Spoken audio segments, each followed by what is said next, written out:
রাশিয়ার ইউরেনিয়াম আমদানিতে নিষেধাজ্ঞা দিল যুক্তরাষ্ট্র। রাশিয়া থেকে পরমাণু চুল্লির জ্বালানি সমৃদ্ধ ইউরেনিয়াম আমদানির ওপর নিষেধাজ্ঞা দিয়েছে যুক্তরাষ্ট্র।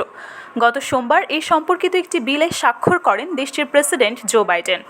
হোয়াইট হাউসের বরাত দিয়ে রয়টার্স জানিয়েছে, রাশিয়ার প্রেসিডেন্ট ভ্লাদিমির পুতিন ইউক্রেনে ক্রমাগত আক্রমণকে চালিয়ে আসছে। এটি রুখতে ওয়াশিংটনের পক্ষ থেকেই নিষেধাজ্ঞা দেওয়া হয়েছে। আইন অনুযায়ী আগামী প্রায় 90 দিনের মধ্যে এই নিষেধাজ্ঞা কার্যকর হবে। তবে যুক্তরাষ্ট্রের জ্বালানি মন্ত্রণালয় চাইলে বিশেষ ক্ষেত্রে কোনো কোম্পানিকে রাশিয়া থেকে ইউরেনিয়াম আমদানির ক্ষেত্রে ছাড় দিতে পারবে। রাশিয়ার বিশ্বের সবচেয়ে বড় ইউরেনিয়াম সরবরাহকারী দেশ। দেশটি এককভাবে বিশ্বের সমৃদ্ধ ইউরেনিয়াম বাণিজ্যের 24% নিয়ন্ত্রণ করে। যুক্তরাষ্ট্রের অধিকাংশ ইউরেনিয়াম জ্বালানি ভিত্তিক বিদ্যুৎ কেন্দ্রের মূল সরবরাহকারী দেশ রাশিয়া। সোমবার এক বিবৃতিতে যুক্তরাষ্ট্রের জাতীয় নিরাপত্তা উপদেষ্টা জ্যাক সুলিভান বলেন, প্রেসিডেন্ট বাইডেন রাশিয়ার ইউরেনিয়ামের উপর নিষেধাজ্ঞা আরোপের বিলে স্বাক্ষর করেছে।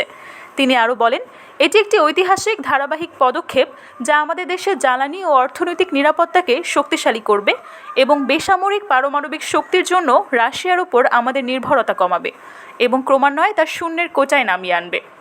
এদিকে রাশিয়া থেকে ইউরেনিয়াম আমদানিতে যুক্তরাষ্ট্রের নিষেধাজ্ঞার সিদ্ধান্তের নিন্দা জানিয়েছে রুশ মালিকানাধীন জ্বালানি কোম্পানি রোসাটম।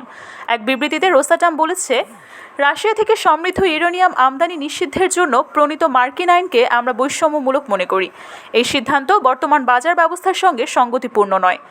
মার্কিন সিদ্ধান্তের প্রতিবাদ করে রোসাটম আরও বলেছে, যুক্তরাষ্ট্র রাজনৈতিক কারণে এই সিদ্ধান্ত নিয়েছে। এই সিদ্ধান্ত বিশ্বব্যাপী পারমাণবিক শিল্পের টেকসই কার্যকারিতার জন্য ধ্বংসাত্মক।